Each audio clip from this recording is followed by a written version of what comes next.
Quem tem diabetes, será que pode consumir rosquinha? Essa é uma dúvida que eu recebo com muita frequência e no vídeo dessa semana nós vamos avaliar a tabela nutricional, a lista de ingredientes e dizer se você que possui diagnóstico de diabetes pode consumir ou não esse tipo de produto. Então aproveita, assista até o final, pois eu tenho certeza que você sairá daqui aprendendo cada vez mais. Muitas queridas consomem essa rosquinha todos os dias com um cafezinho na parte da tarde. Então bora falar sobre essas rosquinhas imediatamente.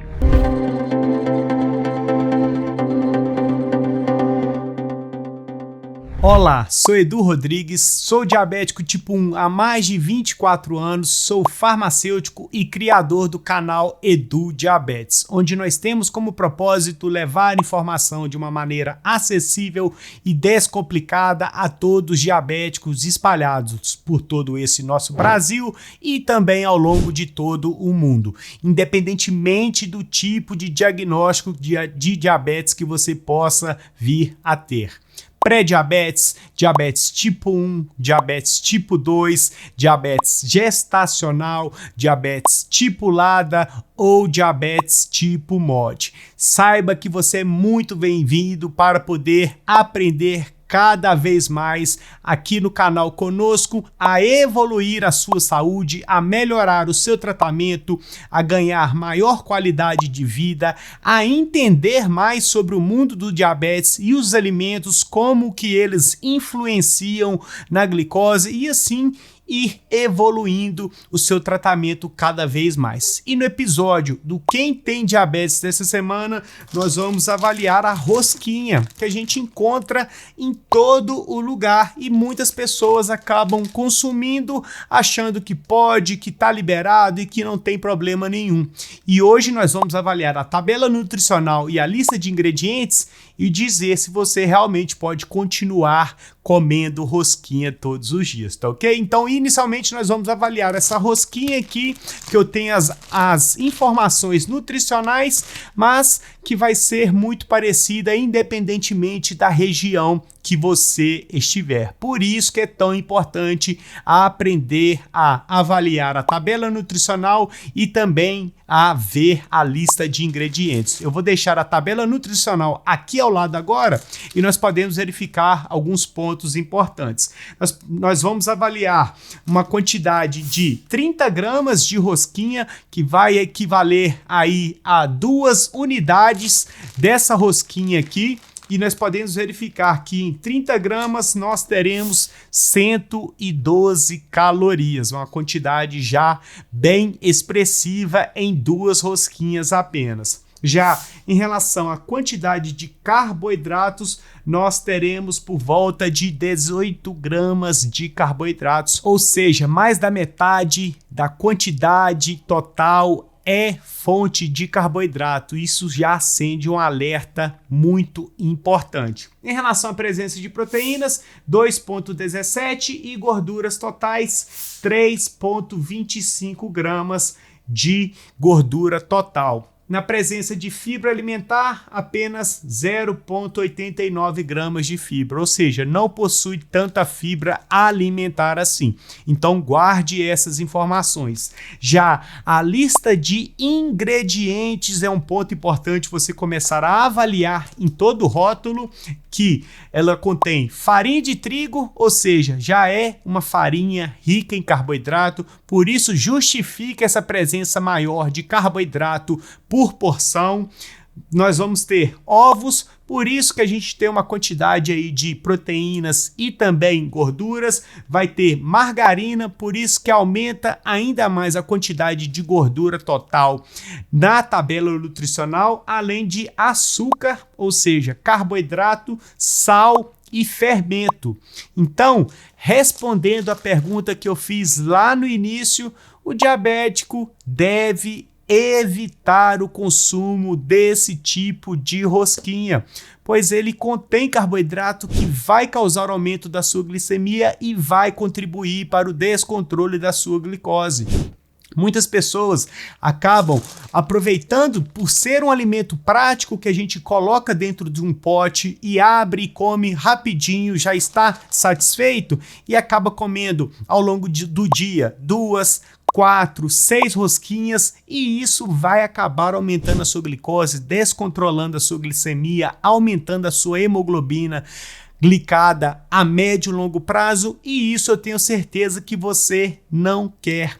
Apenas 2 unidades vai ter aí por volta de 18 gramas de carboidrato e não vai te satisfazer comer apenas 2 unidades de rosquinha. Então você acaba comendo 3, 4, e isso acaba acumulando, por exemplo, com aquele café que você acaba não adoçando com adoçante ou não toma ele puro, ou seja, adiciona uma colherzinha de açúcar e isso só vai aumentando a sua glicemia. Eu quero que você aproveite agora para comentar aqui embaixo se você tem o hábito de consumir rosquinha aí no seu dia a dia e me diga como anda o tratamento do seu diagnóstico de diabetes, como está a glicose, como está a glicada, e dessa forma você vai conseguir aprendendo o que você vai precisar mudar na sua rotina para poder reduzir a sua glicose, reduzir a sua hemoglobina glicada, reduzir o peso corporal se for o caso, reduzir a resistência à insulina, reduzir assim a necessidade em ter que utilizar medicamentos e é através dessas pequenas mudanças que você faz aí na sua rotina que você vai conseguir reduzir aos poucos e assim alcançar todo o benefício de uma boa glicemia, de uma boa glicada e o principal, viver livre do aparecimento de complicações a médio e longo prazo, pois muitas pessoas acabam focando somente no agora. Edu, eu vou comer a minha rosquinha porque se eu não comer, eu prefiro morrer e não é bem assim, meus queridos. Infelizmente, um diagnóstico de diabetes que acaba surgindo as complicações não vai causar a sua morte tão rapidamente, infelizmente, traz complicações que são gravíssimas, traz sofrimento para você, para a sua família. Então é importante que você comece a mudar alguns hábitos no seu dia a dia e que, através do conhecimento, você comece a melhorar as escolhas dos seus alimentos e tira da sua cabeça de uma vez por todas de que o diabético vai viver à base de água e de alface. E não funciona bem assim. Aqui no canal tem uma playlist onde nós falamos a respeito de vários alimentos que o diabético pode comer, então eu te convido a assistir para poder tirar essa falsa crença de que o diabético não pode comer nada. Combinado? E esse foi o episódio do Quem Tem Diabetes dessa semana. Se você quer ter um alimento, um suplemento avaliado por mim, não deixe de comentar aqui embaixo, pois eu anoto todos os alimentos citados por vocês e, posteriormente, um alimento que você possa vir a citar possa se tornar um vídeo aqui no canal. Olha que sensacional! E eu tenho certeza, a sua dúvida também será a dúvida de outras pessoas, tá ok? Se você está assistindo até agora, é sinal de que você gostou do conteúdo e se você gostou do conteúdo, não deixe de se inscrever no canal, de deixar o seu joinha, de ativar as notificações e o principal, compartilhe os vídeos do canal, pois dessa forma você ajuda no crescimento, o YouTube passa a entender que é um conteúdo de qualidade e afinal, para você não custa nada compartilhar lá no Facebook, no Instagram, no WhatsApp, pois assim muitas pessoas acabam melhorando o tratamento e vivem sem o aparecimento de complicações a médio e longo prazo, tá ok? Aqui ao lado eu vou deixar mais um super conteúdo, então não deixe de continuar maratonando aos vídeos do canal e assim aprendendo a lidar com a sua saúde de uma forma equilibrada, inteligente e com muito maior qualidade de vida, tá ok? Então, nós iremos ficar por aqui, fiquem todos com Deus e até mais.